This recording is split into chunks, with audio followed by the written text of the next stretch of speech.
there, it's Rachel with Lewa, and today we're going to be learning something called an emergency word. An emergency word is kind of like come, where it's a word that gets him to come to you, but come can often be used pretty informally. I mean, once the dog knows it, you can use it around the house, like if you just want him to come over so he can be pet, you just say, Lewa, come here.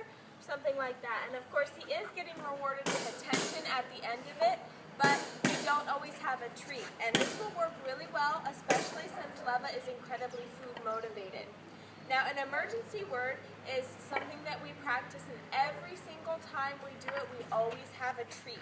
That way, if we need to use it in an emergency word, the dog has no reason of thinking that we don't have a treat.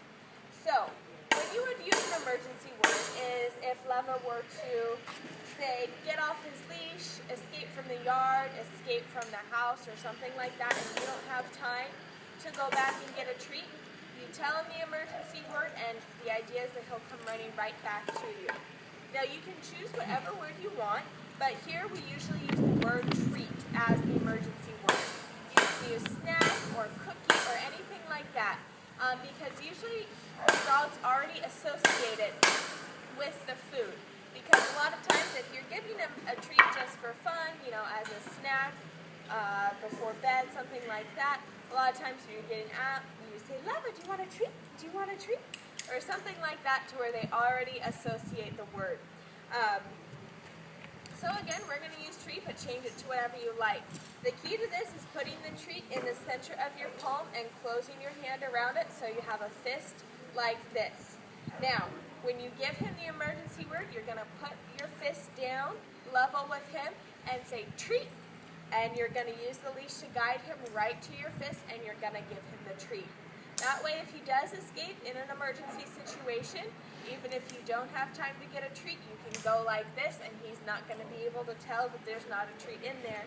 And by the time he gets to you, you'll be able to grab his collar and get a hold of him safely before he realizes there's no treat. So it's really important to practice this, and you always, always, always have a treat for practice, so that if it ever were to come to the case where you need to use it, he is certain that you have a treat, even if you might not. So I'm going to start out with kind of a short leash on him like this, and I have the treat in my hand, and I'm going to put it right down at his level and tell him treat, and I'm going to use the leash to guide him right to me. So, Lewa, treat! Good boy, Lewa. All right, there, I opened up my hand a little bit early so he could see the treat, but now I think he's going to be expecting it. So, I'm going to give him a little more leash. Lewa, treat! Good boy, good treat. All right, and he got that treat right away. Lewa, treat!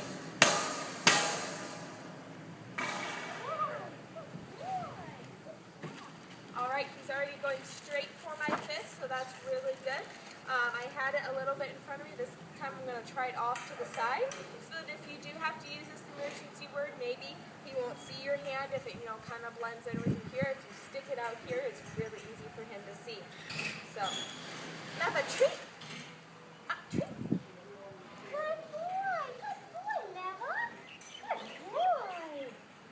All right, you can tell there, even though there was some sounds in the background, some distractions, he still came to me, and I was able to get close enough to him to where I could grab him if he were off leash or something like that. So I'm going to try it from the end of his leash now, since he's doing really well. I'm going to try to get away from him. It's perfect. Lewa, treat! Good boy, Lewa. Yeah. And of course, supplementing the treat with lots of praise and affection will always be a good reward. Positive reinforcement is what we want. So Lewa, treat! He responds really well to his name too, so that's good. That's always good for safety. All right, Lewa. Now you can try to pull it up. I'm going to let him hope he goes past somewhere to investigate. At the end of the leash, he's not paying attention. Treat! Good boy. Good boy. All right, he's getting the hang of this really well.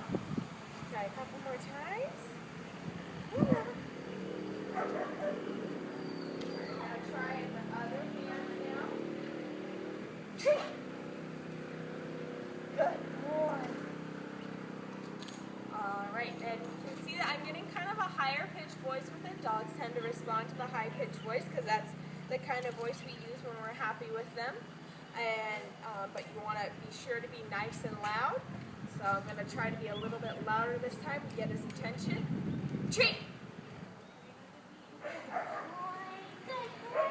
All right, he knows to go right to my fist, whichever hand it is. A lot of times dogs will just associate, the food will always be in this hand if you always practice with that. It doesn't matter, but it never hurts to practice with both hands so that he knows to go to that. But just be consistent with the fist, give him the treat right away. And when you practice this at home, maybe if you get a longer lead, you can practice in your backyard, you can get distance, and there are more distractions. That will be great for him, and a good peace of mind for you for his safety. So he's done a really great job. This was Rachel and Lewa working on an emergency word.